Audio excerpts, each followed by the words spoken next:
नमस्कार, बुलेटिनमध्ये आपल्या सगळ्यांचं पुन्हा एकदा स्वागत। विधानसभा निवडणुकीत महायुतीचा अभूतपूर्व विजय झालाय। भाजपला आतापर्यंतचं मोठं यश मिळालंय, तर महाविकास आघाडीचा दारुण पराभव झालाय। महाविकास आघाडीला 50 चा आकडा गाठणंही मुश्किल झाल्याचं पाहायला मिळालं, तर महायुतीनं 236 जागा जिंकल्या।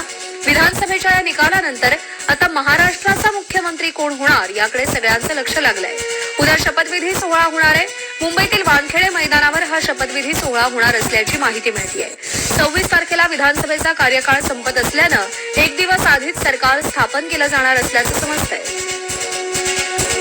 अजय माने आपले प्रतिनिधी सध्या आपल्या सोबत आहेत। अजय, उद्या शपथविधी सोहळा होईल अशी माहिती मिळते, पण चर्चा सगळ्यात जास्त ती मुख्यमंत्री कोण होणार याचीच आहे।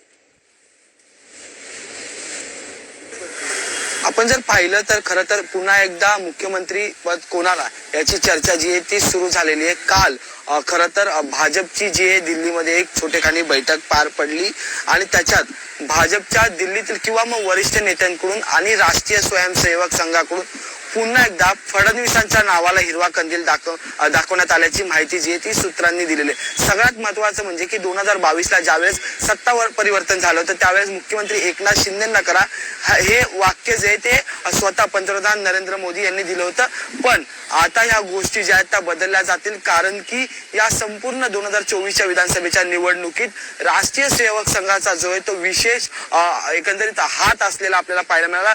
छोटेखानी 60 ते 70 हजार छोट्या छोट्या भागातल्या सभा ज्या आहेत त्या स्वयंसेवक संघाच्या लोकांकडून कार्यकर्त्यांकडून घेण्यात आल्या होत्या आणि त्याच्यानंतर आता RSS असो किंवा मग भाजपच्या नेत्यांकडून देवेंद्र फडणवीस यांच्या नावाची इच्छा व्यक्त केली जाते आणि तशा प्रकारची माहिती सुद्धा समोर येताना पाहायला मिळते। खरं तर या आधी जर पाहिलं 2022 मध्ये जे सत्ता परिवर्तन झालं होतं तेव्हा एकनाथ शिंदे सोबत आले होते आणि त्याच्यानंतर ज्या वाटाघाटी झाल्या होत्या त्यामुळे त्यांना ते मुख्यमंत्री पद दिलं गेलं होतं, पण आता देवेंद्र फडणवीस यांच्या नावाची चर्चा जी आहे ती जोरदार आहे। हा एक पहिला मुद्दा।